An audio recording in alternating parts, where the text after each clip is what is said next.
So when you download the IPT file that I provide, and I provide this to my students, and I just drew a bunch of these things, and I put directions on it for the students to constrain.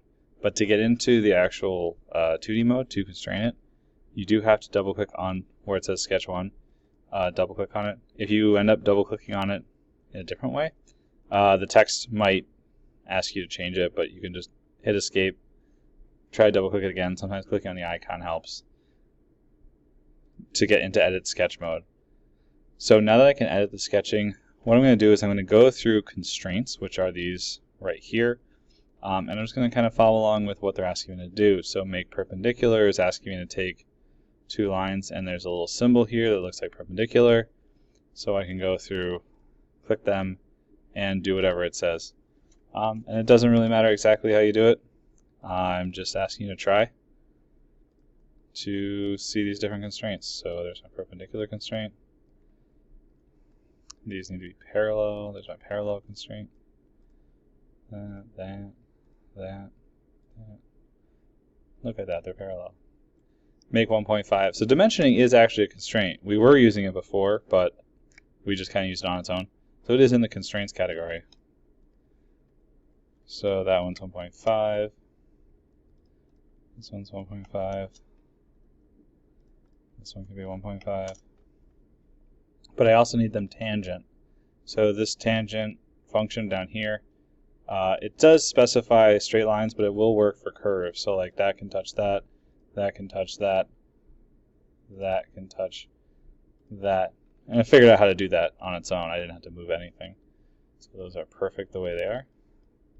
Still on tangent, but now I'm dealing with circles and lines. There we go.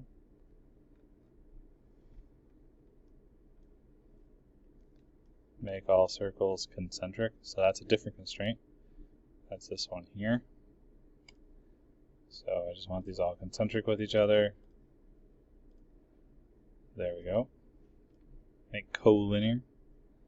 So if you hover over them, you'll see what they do. This one says collinear, so it's going to line them up. There we go. Make all three vertical. Okay, so look for the vertical lines in these constraints here. What is this one?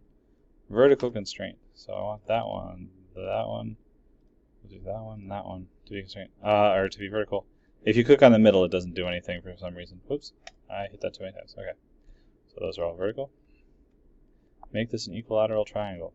All right, so let me try this. One of my students was telling me that he had a problem with this. So there's a couple different ways to do it.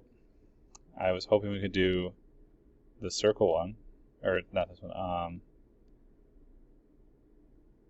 But what we might have to do is if you click two sides that are touching, it'll give you the angle.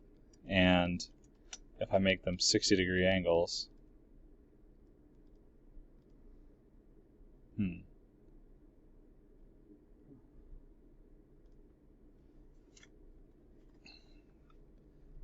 Oh, I think that was 90 when I hit it. Alright, well I'm going to make a modified version. Yeah, see how when I highlight that, it's got that constraint there?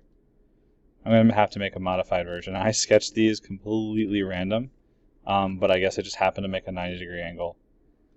So what I'm doing right now will not show up in your version. But I don't want to have to start over, so 60, 60. And then this one should just be 60 anyways because that's how the math works. So perfect, accept, okay, cool. And then use constraints to make all these the same size. So you could do it by dimensioning.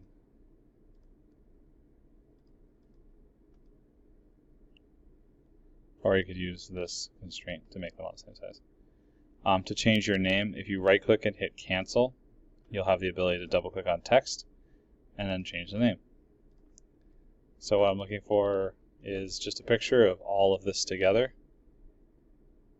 and that'll count. Thank you. Let me know if you have any questions.